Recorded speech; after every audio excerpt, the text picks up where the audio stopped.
Shalom, damai di hati, terpujilah nama Tuhan. Saat ini kita akan membaca firman Tuhan, menjabarkan trilogi pembangunan jemaat.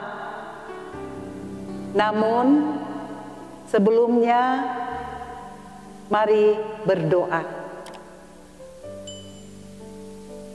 Ya Bapa yang kami panggil melalui anak-Mu Yesus Kristus, saat ini kami akan membaca firman Tuhan dan menjabar trilogi pembangunan jemaat. Kami mohon dengan kerendahan hati agar Engkau mengurapi hamba-Mu ini. Bahkan Engkau bersama-sama dengan kami, agar firman yang kami baca serta jabarkan nanti boleh menjadi pedoman dan pelita bagi kami semua dalam menjalani akan kehidupan ini. Berfirmanlah ya Bapa, karena kami sudah siap untuk mendengarkannya. Dalam nama Tuhan Yesus, firman yang hidup. Amin. Saat ini kita akan membaca firman Tuhan sesuai dengan trilogi pembangunan jemaat. Kita akan baca dalam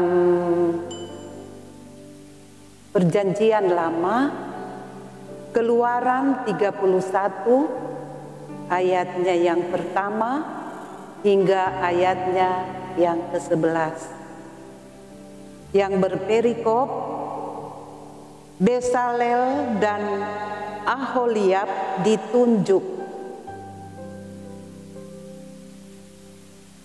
Berfirmanlah Tuhan kepada Musa, lihat, telah kutunjuk Besalel bin Uri bin Hur dari suku Yehuda, dan telah kupenuhi dia dengan roh Allah, dengan keahlian dan pengertian dan pengetahuan dalam segala macam pekerjaan, untuk membuat berbagai rancangan supaya dikerjakan dari emas, perak dan tembaga, untuk mengasah batu permata supaya ditata, untuk mengukir kayu, dan untuk bekerja dalam segala macam pekerjaan.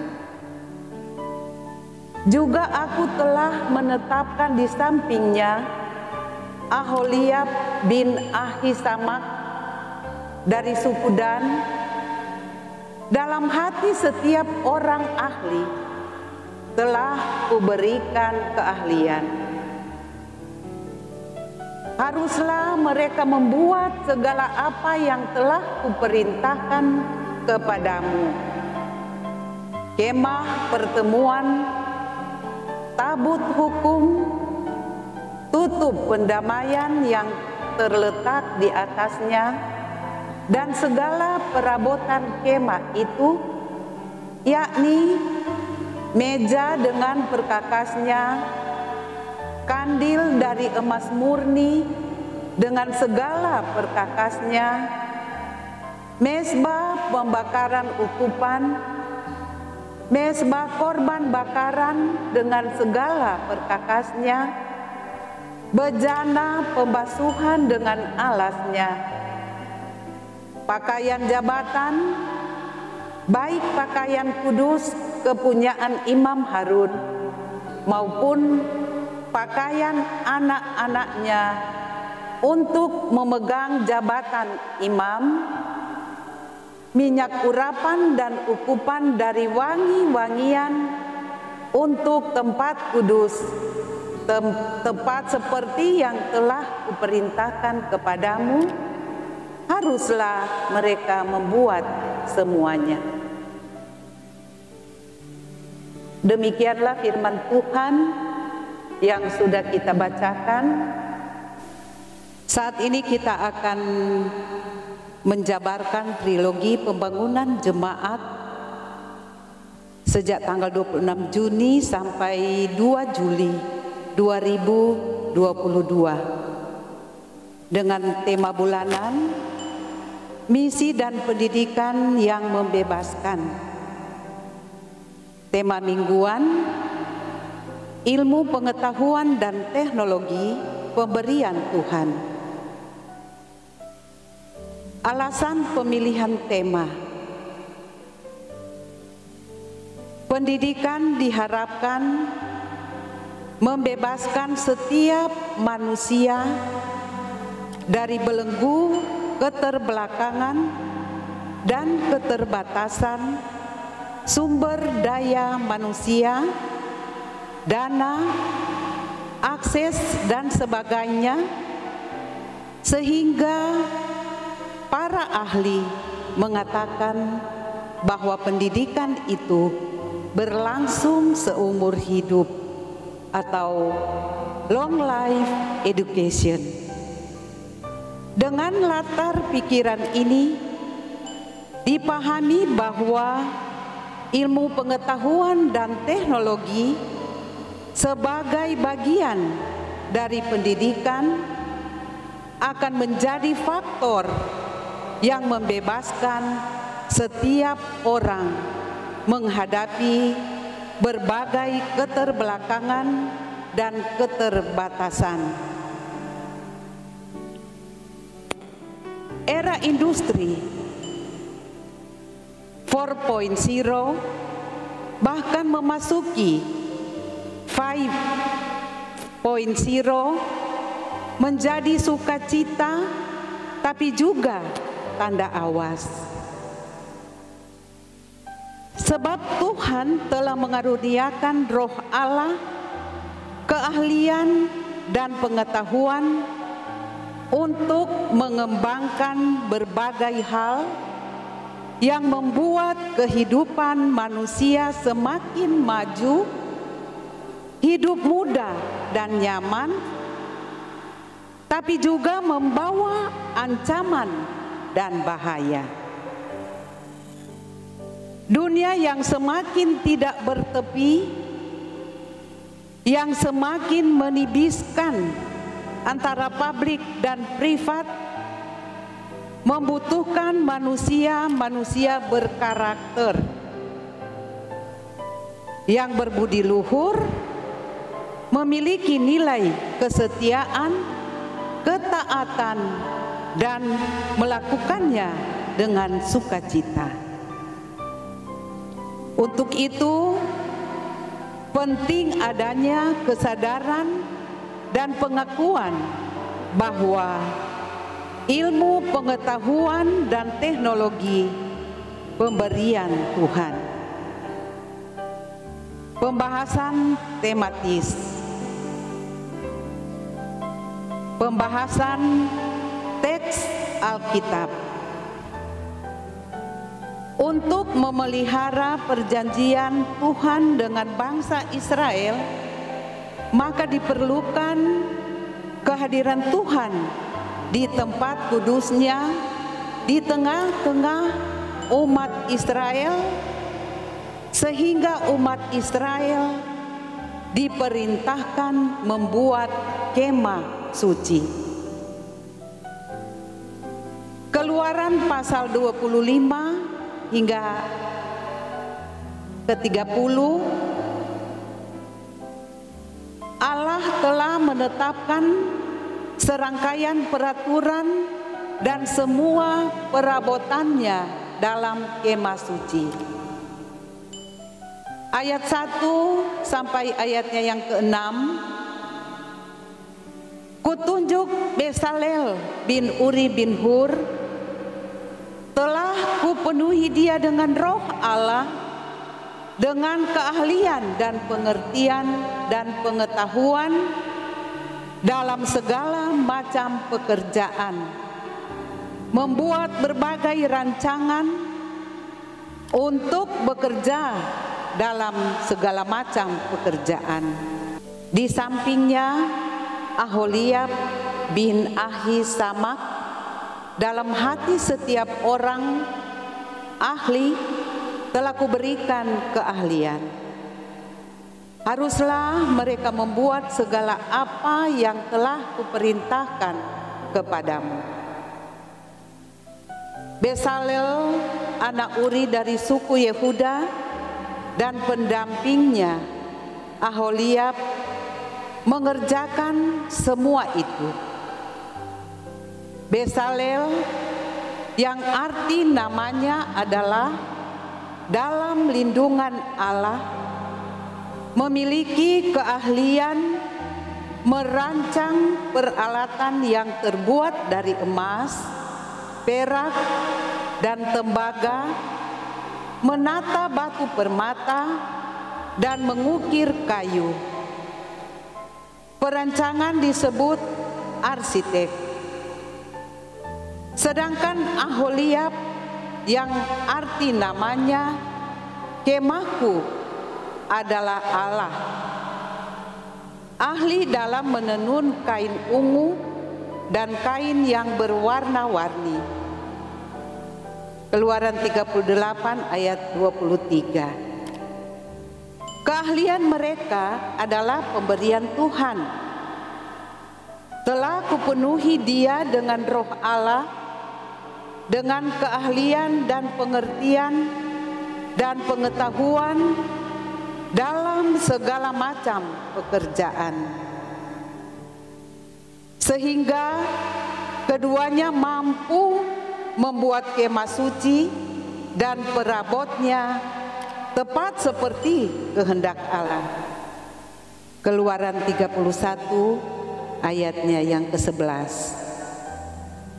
Pengertian dipenuhi dengan roh Allah, di sini artinya diperlengkapi dan diberi kemampuan rohani serta ilmu pengetahuan dan teknologi untuk pelayanan khusus bagi Allah.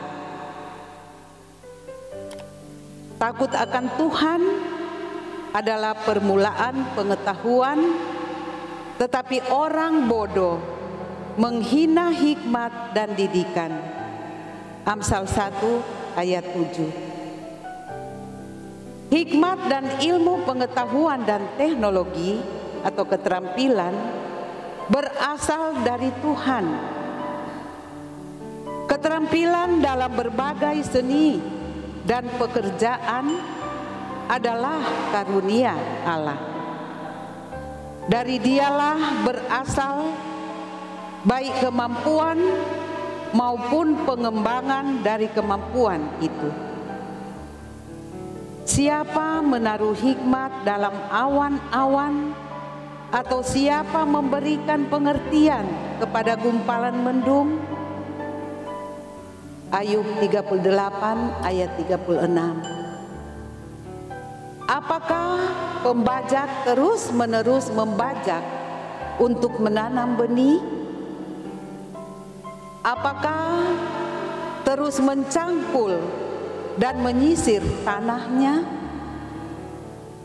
Bukankah setelah meratakan permukaannya, ia menebarkan jintan hitam dan menyerapkan jintan putih, menabur gandum dalam jajaran dan jelai pada tempatnya, serta sekoi di pinggirannya.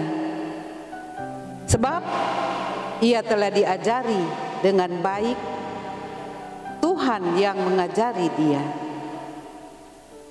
Yesaya 28 ayat 24 hingga ayat yang ke-26. Ayat 7 sampai 11. Kemah pertemuan adalah tempat pertemuan umat dengan Tuhan. Kemah itu suci Karena itu, seluruh perlengkapannya ditentukan oleh Tuhan. Juga peraturan ibadah dalam kemah itu ditetapkan oleh Tuhan. Bagi yang melanggar peraturannya akan mati. Mengapa mereka harus diperlengkapi secara khusus? Paling tidak ada dua alasan. Pertama, pekerjaan ini adalah karya seni yang harus dikerjakan oleh para seniman. Oleh karena itu, dibutuhkan sentuhan seni dan ketelitian yang sangat tinggi. Pekerjaan ini tidak hanya membutuhkan otot dan otak, tapi juga rasa. Apalagi bahan-bahan yang dibutuhkan adalah barang-barang berharga dari jenisnya: kayu, kain, emas, perak, dan tembaga. Kedua, pekerjaan ini merupakan pekerjaan kudus atau dikhususkan untuk Tuhan. Perhatikan kalimat, haruslah mereka membuat segala apa yang telah kuperintahkan kepadamu.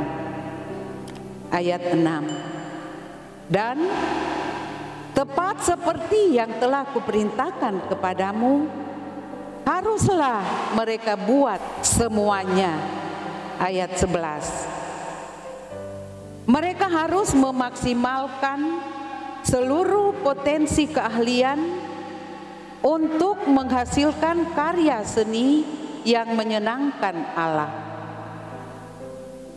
Mereka diperlengkapi dengan Roh Allah bukan sekedar untuk menjadi seniman yang menghasilkan karya-karya seni yang berkualitas tinggi, tapi mereka adalah seniman-seniman yang mewujudkan rancangan Allah sendiri. Kemudian haruslah kau dirikan kemah suci sesuai dengan rancangan yang telah ditunjukkan kepadamu di atas gunung itu.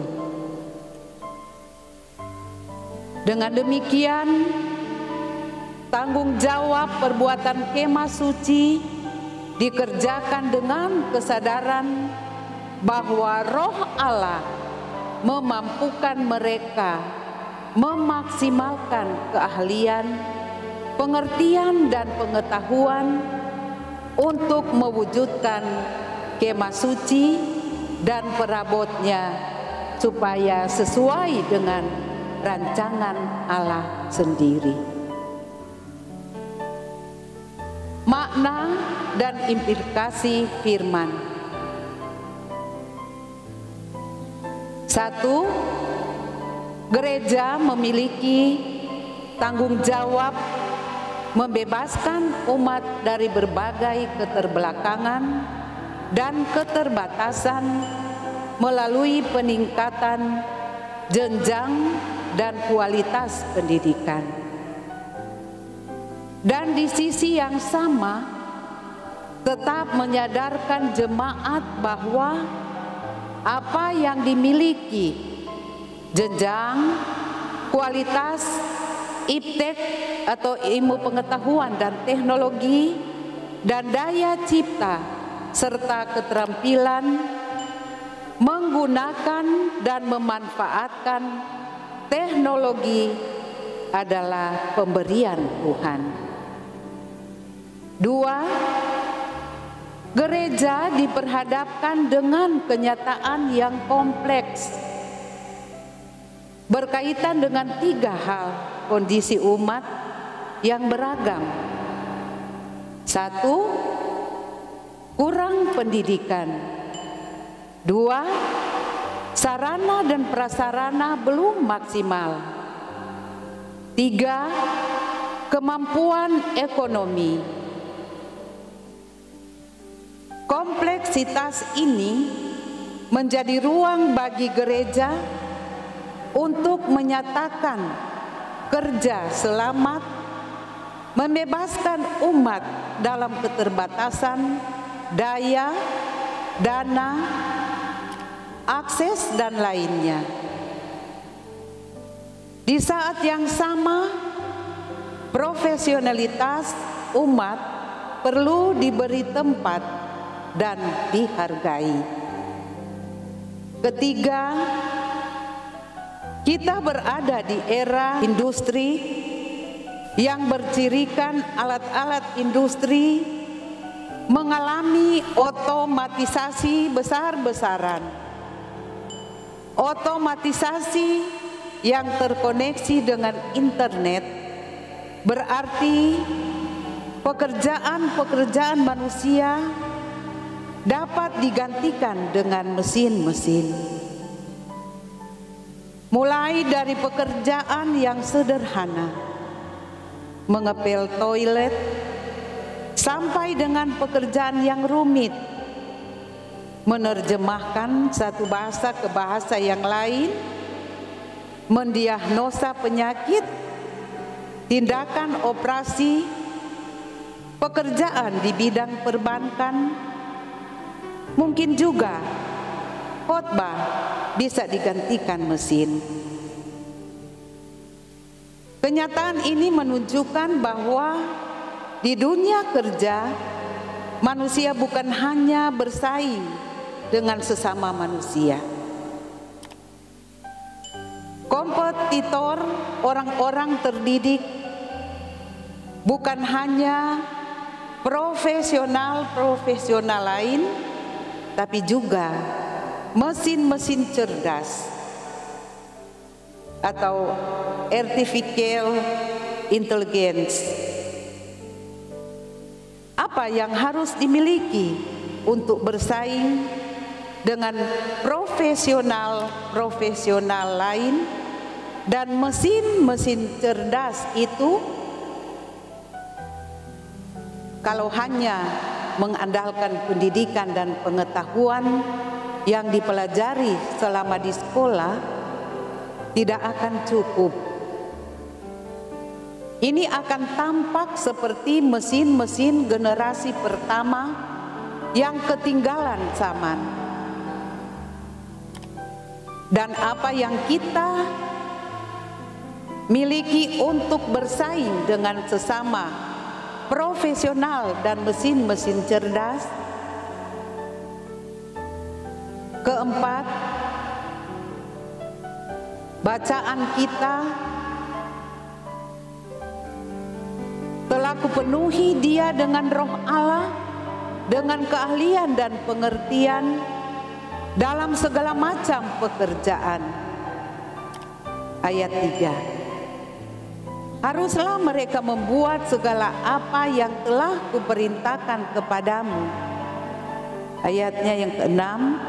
Dan tepat seperti yang telah kuperintahkan kepadamu, haruslah mereka membuatnya. Ayatnya yang ke-11. Ayat-ayat ini berbicara tentang Tuhan yang mengaruniakan roh, keahlian dan pengertian kepada setiap orang yang telah ditelaah, ditunjuknya untuk melakukan apa yang dirancangnya dengan ketaatan dan kesetiaan. Ini berarti bicara tentang kompetensi dan karakter. Kelima, karakter orang yang dipenuhi Roh Allah, keahlian dan pengertian menjadi modal kita. Modal orang-orang percaya untuk bersaing dengan profesional lain dan mesin-mesin cerdas di era industri 4.0 ini.